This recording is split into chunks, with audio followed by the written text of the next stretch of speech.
future boy. Alright, Close Encounters of the Third Kind from 1977. Actually, kind of surprisingly, I hadn't seen too much of this movie.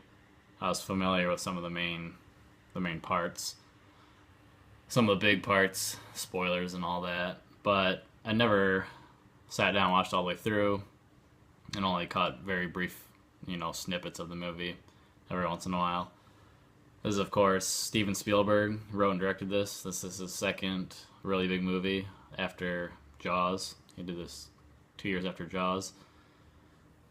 So he teams up once again with Richard Dreyfuss. And there's actually two stories going on kind of linearly at the same time. So the one we start out with is a scientist, kind of a researcher. I don't really know what he is kind of until later on, named Lacombe.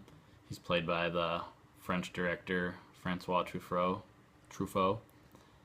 And then one of his main assistant guys working with him is played by Bob Balaban.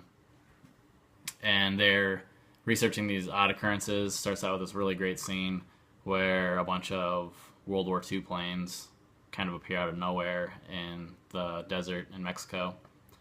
And so that's kind of what they're doing throughout the movie until the end, where they kind of intersect with the rest of our characters. So Lacombe and his assistant, they're finding all these weird occurrences. Pristine World War II planes showing up in Mexico, a giant tanker showing up in, I'm not sure if that was India or in Asia. But yeah, all these different occurrences of things like that, things that were thought lost, are appearing. And then the other story, kind of the main story, I guess, would be with Richard Dreyfuss, who plays Roy Neary. And he's with his family, and they're in a small town in Indiana. And him and a bunch of other people actually witness a bunch of UFOs. Well, first, I guess there's a blackout, and I think he works for like a power company.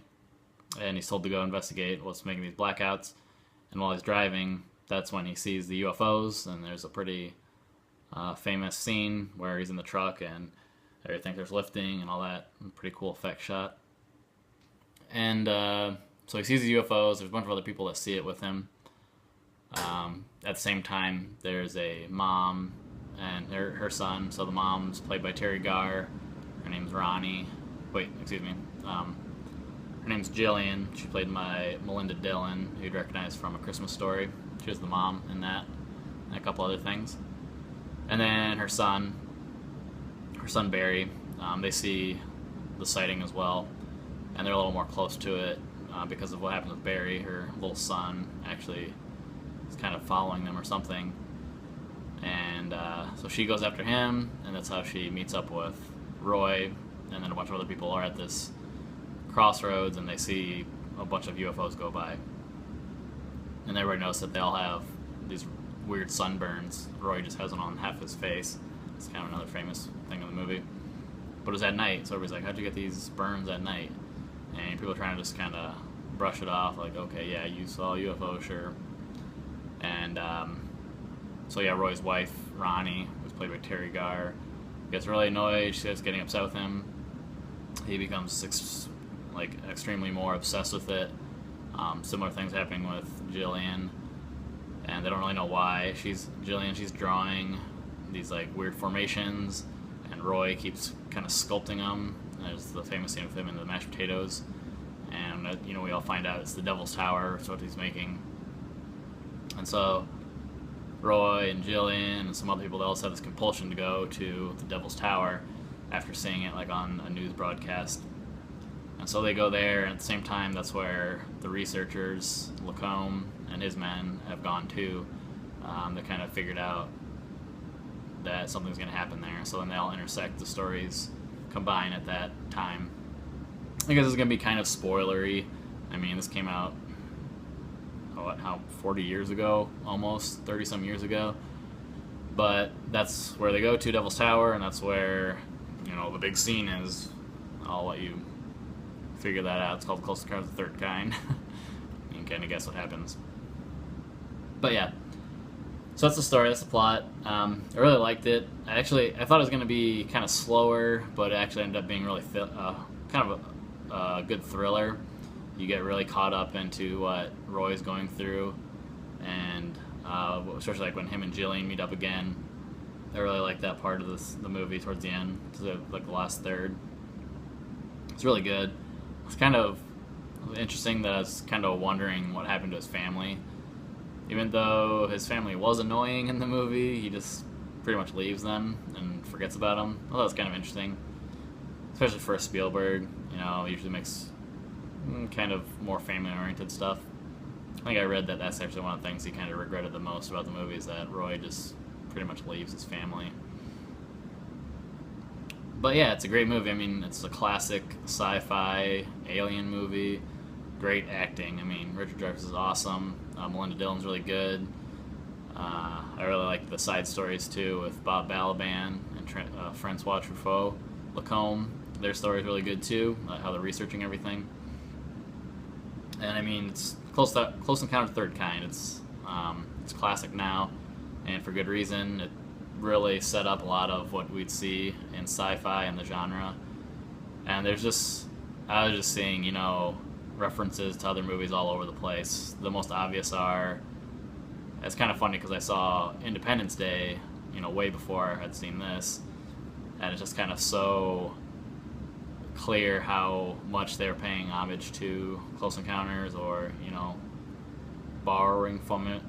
Especially there's the parts with like the clouds, which is a big thing in Independence Day that came from this, and the UFO comes in, and the lights. That's how they communicate with the alien ship. That's from this as well. That's directly what they do in Independence Day, which I didn't really know.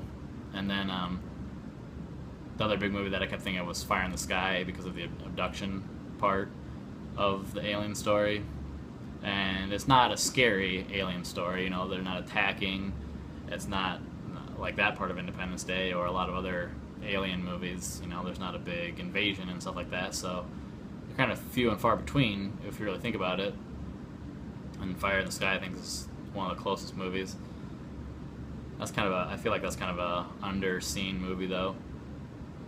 And for other movie connections, it's very Spielberg-esque, especially for that time.